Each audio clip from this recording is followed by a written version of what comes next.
इतिहास में पानीपत एक युद्ध भूमि के रूप में जाना जाता है। यहाँ 3 भारतीय प्रमुख युद्ध लड़े गए, जिनमें से 2 युद्धों का वर्णन हम अपनी पिछली वीडियो में कर चुके हैं। अगर आपने हमारी पिछली वीडियो नहीं देखी है तो आप हमारी पिछली वीडियो ज़रूर देख ले। आज हम इस वीडियो में आपको पानीपत के तीसरे युद्ध के बारे में बताने वाले हैं। पानीपत का तीसरा युद्ध भारत के सैन्य इतिहास की एक क्रांतिकारी घटना माना जाता है। यह युद्ध 14 जनवरी सन 1761 ईस्वी को अफगान लुटेरे अहमद शाह अब्दाली और सदाशिवराव भाऊ के नेतृत्व में मराठों के बीच लड़ा गया था। इस युद्ध में अहमद शाह अब्दाली विजयी रहा और लाखों मराठाओं को हार का सामना करना पड़ा। पानीपत के मैदान में लड़ी गई यह तीसरी जंग, अगर इसमें मराठे नहीं हारते तो आज देश का वर्तमान कुछ और ही होता। इस जंग ने देश का सामाजिक ताना बाना भी बदल कर रख दिया। अफगान शासक अहमद शाह अब्दाली से ज़्यादा ताकत होने के बावजूद मराठे बुरी तरह हार गए। कहा जाता है कि इस जंग में इतना बड़ा नुकसान हुआ कि महाराष्ट्र में कोई ऐसा घर नहीं था जिसमें किसी एक मराठे की जान न गई हो। पानीपत के युद्ध को विस्तार पूर्वक बताने से पहले मैं आपको पानीपत के तीसरे युद्ध के बारे में कुछ ऐसे महत्वपूर्ण फैक्ट बताना चाहता हूँ जिसके कारण पानीपत में मराठाओं की हार हुई। पहला कारण इतिहासकारों के द्वारा बताया जाता है कि मराठे सर्दी के मौसम की वजह से इस युद्ध में हार गए। कड़कड़ाती ठंड में उनके लिए जंग लड़ना आसान नहीं था, क्योंकि मराठों के पास पर्याप्त मात्रा में वस्त्र नहीं थे। दूसरी तरफ अहमद शाह अब्दाली की फौजें सर्द मौसम से परिचित थी, उनके पास वस्त्र और चमड़े के जूते थे। इसी कारण अफगान फौज सर्दी के मौसम में मैदान में अच्छा युद्ध लड़ सकी। दूसरा कारण मराठाओं के पास खाने की सप्लाई न हो सकी। कहा जाता है कि मराठों को अब्दाली ने यमुना के पास घेर लिया था। नदी के आसपास अफगान फौजें थी जो आलू जैसी फसल उगाकर महीनों तक गुजारा कर सकती थी। दूसरी तरफ मराठाओं के लिए दिल्ली से खाने पीने की सप्लाई बंद हो गई थी, क्योंकि मराठाओं ने उनका रास्ता बंद कर दिया था। इसका उन्हें बड़ा नुकसान हुआ। जब खाने का सामान खत्म होने लगा तो मराठाओं ने सोचा कि भूखे मरने से अच्छा है कि जंग में मर जाए। तीसरा कारण मराठाओं का इस युद्ध में एकमत नहीं था। इतिहासकार कहते हैं कि मराठे लड़ाकर युद्ध की रणनीति पर एकमत नहीं थे। होलकर और सिंधिया गुरिल्ला युद्ध करना चाहते थे, जबकि दूसरी तरफ मराठाओं के कुछ सरदार जैसे भाऊजी और इब्राहिम खान गुर्दी युद्ध में और तरह की पद्धति का इस्तेमाल करना चाहते थे। इसी गफलत में सेना को हार का सामना करना पड़ा। चौथा कारण, इस युद्ध में मराठाओं को आम जनता का सहयोग नहीं मिला। जब मराठे पानीपत की जंग लड़ने के लिए निकले तो उन्हें अपने शासन तंत्र की वजह से आम जनता का समर्थन नहीं मिला, जो उनकी हार का एक कारण बना। पांचवा कारण, अहमद शाह अब्दाली की राजनीति और दुश्मनों को दोस्त बनाना। अहमद शाह अब्दाली ने कई हिंदू और मुस्लिम शासकों के साथ मित्रता कर ली, जिसका इस युद्ध में उन्होंने साथ दिया।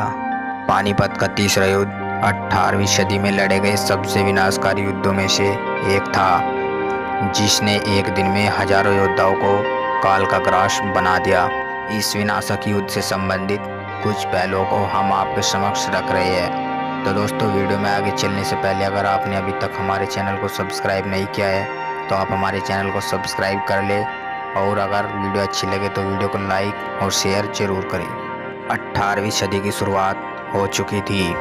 औरंगजेब की मृत्यु के उपरांत वर्षों से भारत की जमीन पर सीना ताने खड़ा मुगल साम्राज्य अब घुटनों पर आ चुका था।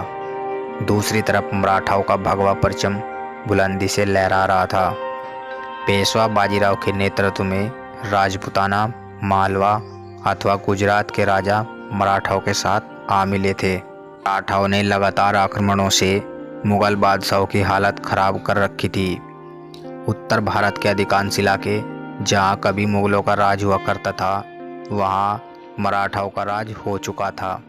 1758 ईस्वी में पेशवा बाजीराव के पुत्र बालाजी बाजीराव ने पंजाब पर विजय प्राप्त कर मराठा साम्राज्य को और अधिक विस्तृत बना दिया। लेकिन जैसे ही कोई शासक अपना साम्राज्य बढ़ाता है, उसके शत्रु भी उसी संख्या में बढ़ने लगते हैं। ऐसा ही मराठाओं के साथ हुआ। एक बार उनका सीधा सामना अफगान नवाब अहमद शाह अब्दाली के साथ हुआ था। अहमद शाह अब्दाली ने सन 1759 ईस्वी में एक जनजाति इकट्ठी की जिसे बलोच जनजाति के नाम से जाना जाता था। साथ ही पंजाब की छोटी छोटी टुकड़ियों पर विजय प्राप्त करते हुए अपने साम्राज्य को और विस्तृत कर लिया। इसी तरह अब्दाली अपनी सेना के साथ आगे बढ़ता रहा। अंततः 14 जनवरी सन 1761 ईस्वी को पानीपत में अब्दाली के नेतृत्व में अफगान सेना व मराठा सेना के मध्य 18वीं सदी का सबसे भयावह युद्ध लड़ा गया। छत्रपति शिवाजी के द्वारा देखा गया संपूर्ण भारत पर मराठा साम्राज्य के अधिकार का सपना अब पूरा होता दिखाई दे रहा था। सन 1758 में मराठाओं ने दिल्ली सहित लाहौर पर कब्जा कर लिया तथा तैमूर शाह दुर्रानी को वहां से खदेड़ दिया। अब मराठा साम्राज्य दक्षिण भारत तक बढ़ गया था। यह मराठाओं की सर्वोच्च उपलब्धि थी। उन दिनों मराठा साम्राज्य की कमान पेशवा बाजीराव के पुत्र बालाजी बाजीराव के हाथ में थी। बालाजी ने अपने पुत्र विश्वासराव को मुगल सिंहासन पर बैठाने का मन बना लिया था। दिल्ली पर नाम मात्र के लिए ही मुगलों का शासन रह चुका था। वे मराठाओं के बढ़ते साम्राज्य को देखकर भयभीत हो रहे थे। सन 1758 ईस्वी में पंजाब पर किए गए हमले के बाद लाहौर तक अपना कब्जा करने के बाद मराठाओं ने तैमूर शासक दुर्रानी को खदेड़ दिया। तैमूर शाह अफगानिस्तान के शासक अहमद शाह अब्दाली का पुत्र था। अब्दाली को यह बात बहुत बुरी लगी और उसने भारत पर हमला करने का विचार बना लिया। सर्वप्रथम अहमद शाह अब्दाली ने ऐसी जगहों पर हमला किया जहां मराठे फौजें बहुत कम संख्या में थी। उसके बाद वो अपने लश्कर के साथ आगे बढ़ता रहा। समय के साथ साथ मुगल शासक दो भागों में बंट गए, एक वो जो भारतीय मुस्लिम थे अथवा एक वो जो बाहर से आए यहाँ शासन कर रहे थे। मराठा भारतीय मूल के मुसलमानों के पक्ष में थे। बाहर से आए मुसलमान किसी विदेशी सहायता की प्रतीक्षा कर रहे थे, जिसमें अहमद शाह अब्दाली ने उनका साथ दिया। अहमद शाह अब्दाली ने पंजाब, कश्मीर तथा मुल्तान पर कब्जा जमाने के बाद दिल्ली की राजनीति में अपनी दिलचस्पी दिखाई। अहमद शाह अब्दाली के भारत में आने पर मराठाओं ने अब्दाली के खिलाफ जंग का ऐलान कर दिया। इतिहास में से एक निर्णायक घटना के रूप में जाना जाता है। मराठाओं ने न केवल अब्दाली को पराजित करने की योजना बनाई, अपितु उन्होंने बंगाल जाकर बढ़ती जा रही ब्रिटिश ताकतों को रोकने का भी मन बना लिया था। अगर यह संभव हो जाता तो ब्रिटिश साम्राज्य का अंत उसके उदय होने से पहले ही हो जाता, किंतु अपनी ही कुछ कमियों के कारण मराठा अंदर ही अंदर कमजोर पड़ते जा रहे थे। कहने के लिए कुछ मुगल शासक मराठाओं के साथ थे, किंतु उनकी वफादारी हमेशा संदेहपूर्ण रही। छत्रपति शिवाजी ने मराठाओं के साथ बहुत घनिष्ठ संबंध बना रखे थे, किंतु मराठा राजपूतों के आपसी झगड़ों में हस्तक्षेप करके किसी एक का पक्ष लेने लगे तथा इस तरह एक दूसरे के पक्ष में नाराजगी झेलनी पड़ी। राजा सूरजमल मराठाओं के कट्टर समर्थक थे, किंतु जब उन्होंने दिल्ली का गवर्नर बनने की इच्छा जाहिर की तब मराठाओं ने उन्हें छोड़ शुजाउद्दौला को चुन लिया। इस कारण महाराजा सूरजमल ने मराठाओं का साथ नहीं दिया। शुजाउद्दौला को मराठाओं ने अपने साथ इसलिए शामिल किया क्योंकि उसके पास 50,000 अश्वारोही की मजबूत सेना थी और शुजाउद्दौला एक शिया मुस्लिम था। वह अफगानी सुन्नियों के पक्ष में नहीं जा सकता था। हालांकि मराठाओं का अनुमान उस समय गलत साबित हुआ जब अब्दाली के इस्लामिक एकता की बात से सहमत होकर शुजाउद्दौला अहमद शाह अब्दाली के पक्ष में चला गया। 14 अप्रैल सन 1760 को मराठा सेना भाऊ सदाशिवराव के नेतृत्व में पुणे से दिल्ली की ओर प्रस्थान हुई। यहाँ से प्रस्थान करते समय मराठा सैन्य बल में 50,000 सैनिक पैदल थे। आगे चलकर मराठाओं की सेना में कुछ मराठी शासक मिल गए जिनसे उसकी शक्ति दुगनी हो गई। इब्राहिम खान गर्दी का भी मराठाओं की ओर से इस युद्ध में विशेष योगदान रहा। गर्दी के फ्रांस में निर्मित राइफलों के साथ 80,000 सैनिक जो फ्रांसीसी प्रशिक्षण के द्वारा प्रशिक्षित थे, मराठाओं की सेना में मिल गए। गर्दी के पास 200 उत्कृष्ट बंदूकें तथा युद्ध तोपें भी थी। उनका उन दिनों विशेष महत्व था।